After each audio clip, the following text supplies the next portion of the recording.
भगवान भी कहते हैं कि तुम प्रयास करो, पुरुषार्थ करो तो मैं तुम्हारे साथ हूं, और पुरुषार्थ ही मत करो, कर्महीन बन के बैठे रहो तो मैं तो किसी के साथ नहीं। कृष्ण ने अर्जुन को कहा है कि जो पुरुषार्थी हैं उनको मैं प्रेम करता हूं, और जो सिर्फ घंटी बजाते हैं, तिलक चंदन लगाते हैं, उनके पास में कभी फटकता नहीं, क्योंकि वो पुरुषार्थी नहीं। अर्जुन को पुरुषार्थी होने का पूरा संदेश है भगवत गीता। कोई मंदिर में जाके माथा टेकने का संदेश नहीं है भगवत गीता। अर्जुन कर्महीन हो रहा है, कमजोर हो रहा है, ताकत कम होती जा रही है, मन में भय बैठ रहा है, क्या करूं, कैसे करूं, ये सब मेरे हैं, प्रियजन है, कैसे लड़ूं।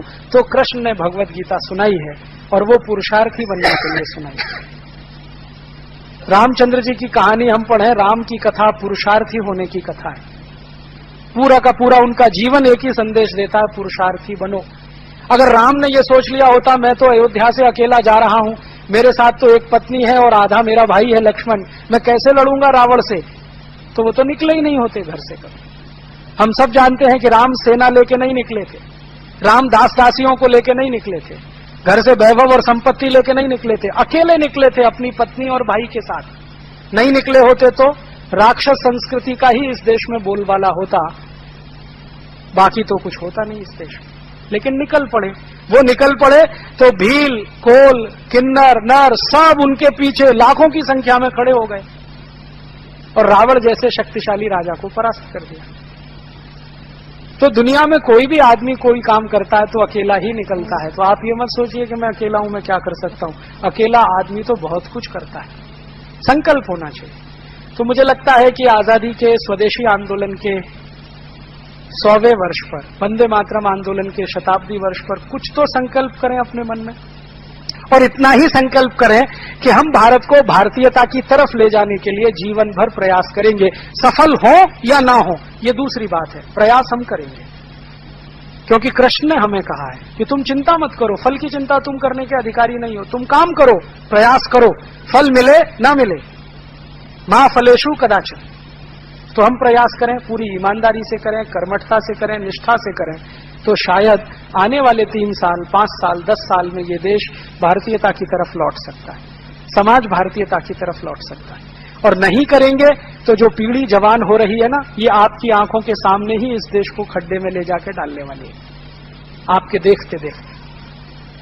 क्योंकि ये जो नई पीढ़ी आ रही है ना, इसको भारतीयता का संस्कार तो मिल नहीं पा रहा है, क्योंकि कॉन्वेंट में पढ़कर निकल रही है, तो संस्कार तो यूरोपियन है, तो वो भारत को तो पहचानते भी नहीं है, जानते भी नहीं है। अगर जानते और पहचानते होते तो अपने दादाजी को पूछते, would you be my Valentine.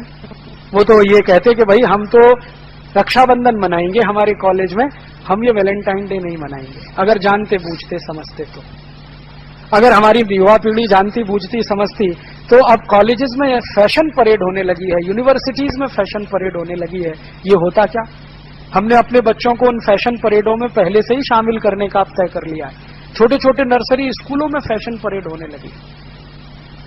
Europe में शरीर का आनंद ही सब कुछ है, इसलिए शरीर और यौनिकता के आसपास सब कुछ घूमता है वहां पर।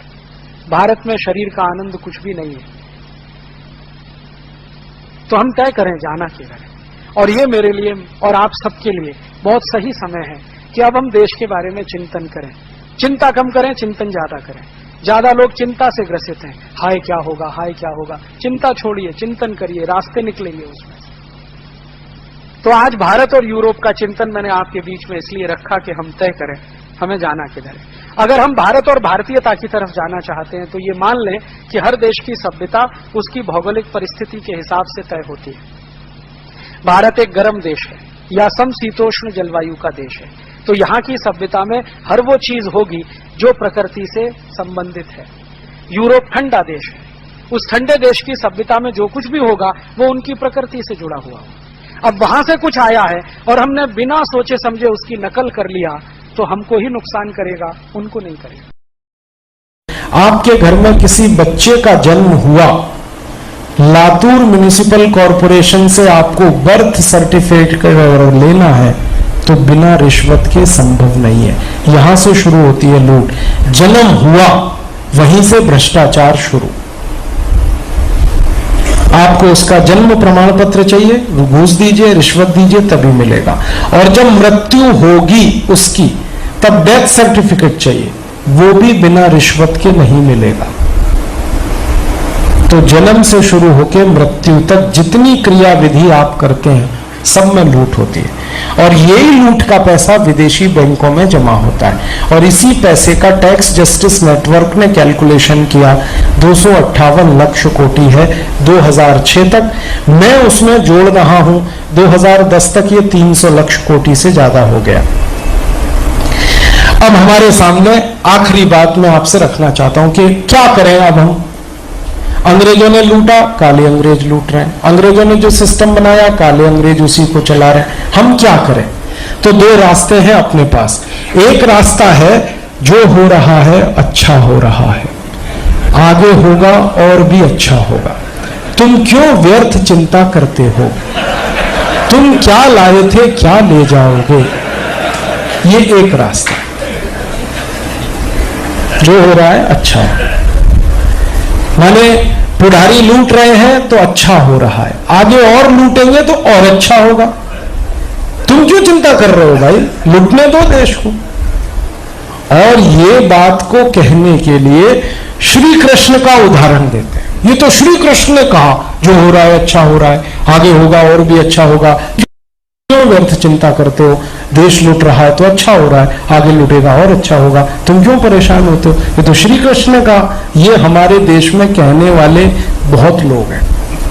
मुझे कहते हैं तुम क्यों परेशान होते हो, बाबा जी को बोलो क्यों परेशान हो रहे हैं, योग करें, प्राणायाम करें, आयुर्वेद को बढ़ाएं, फैलाएं। ये लूटने के लोगों को पकड़ने के लिए क्यों काम कर रहे हैं बाबा जी। मुझे कहते हैं, फोन बहुत आते हैं, पुजारियों के फोन बहुत आते हैं, वो कहते बाबा जी को मना कर दो, ये सब ना करें, भ्रष्टाचार के खिलाफ कुछ नहीं करना, व्यवस्था परिवर्तन की बात ना करें, वो तो योग सिखाएं, प्राणायाम सिखाएं, बहुत अच्छा है, हम भी उनका सम्मान करते हैं, सारा देश करता है, ये भ्रष्टाचार की बात मत करें।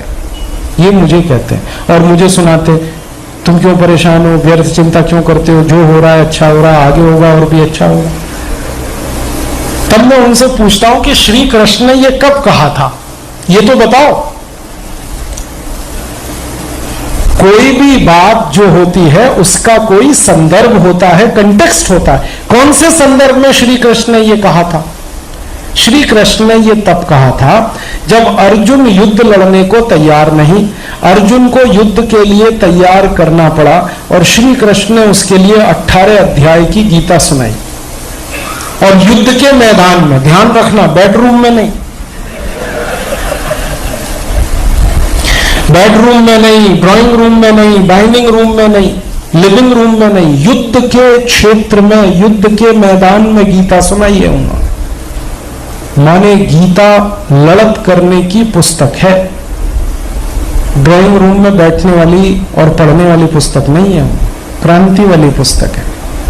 और श्री कृष्ण अर्जुन को तैयार कर रहे हैं, बार बार उदाहरण दे रहे हैं, बार बार कह रहे हैं। अर्जुन एक ही बात कह रहा है, मैं कैसे मारूं, ये सब मेरे भाई बांधव हैं। तो कृष्ण कह रहे हैं ये तेरे भाई बांधव नहीं, ये अधर्मी है, विधर्मी है, इनको मारना तेरा धर्म है, तेरा कर्तव्य है। और फिर एकदम से अर्जुन तैयार होता है, और अर्जुन तैयार होता है तो युद्ध लड़ता है। और युद्ध के मैदान में अर्जुन जब तीर चलाता है, बाण चलाता है, तो कौरव मर रहे हैं उससे। तब श्री कृष्ण ने कहा जो हो रहा है अच्छा हो रहा है, जो हो रहा है अच्छा हो रहा है, आगे जो होगा और भी अच्छा होगा। माने कौरव मर रहे हैं, अच्छा हो रहा है, आगे और ज्यादा मरेंगे और अच्छा होगा। अर्जुन तू व्यर्थ चिंता मत कर, तू मार इनको, ये तेरा काम है। ये उस समय कहा श्री कृष्ण। अर्जुन ने उत्साह पैदा करने के, अर्जुन ने पुरुषार्थ पैदा करने के लिए श्री कृष्ण ने यह स्टेटमेंट दिया था। अब हमारे जो आज के लूटखोर पुजारी हैं वो संदर्भ हटाकर ये बात हमको समझाते रहते हैं। और मैंने देखा है घरों में कैलेंडर टांग रखा है इसको, जो हो रहा है अच्छा हो रहा है, आगे होगा और भी अच्छा। कैलेंडर संदर्भ नहीं है उसमें, सीधे एक ही स्टेटमेंट है, जो हो रहा है अच्छा हो रहा है, आगे होगा और भी अच्छा। हर आदमी कायर हो जाए, नपुंसक हो जाए, नकारा हो जाए, उसके लिए ये कैलेंडर छपाया जा रहा है, घर घर में बांटा जा रहा है। ये कोई सामान्य बात नहीं है, ये कैलेंडर का घर घर में पहुंचना। कोई भी अर्जुन ना बनने पाए, इसकी ही साजिश है ये कैलेंडर। और धर्म के नाम पर हो रहा है, ये ध्यान देना। और इसको बांटने वाले वही लोग हैं जो लूटने में पूरी ताकत से लगे हुए। वो नहीं चाहते कि ये लूट का सिस्टम बदले। तो हमारे सामने एक रास्ता तो ये है कि हम भी कायर हो जाएं, नपुंसक हो जाएं, नकारे लगे, जो हो रहा है अच्छा हो रहा है। ये तो एक रास्ता है। और दूसरा रास्ता है जो श्री कृष्ण ने अर्जुन को कहा, मार, ये कौरव विधर्मी है, अधर्मी है, इनका नाश करना तेरा धर्म, तेरा कर्तव्य है ये।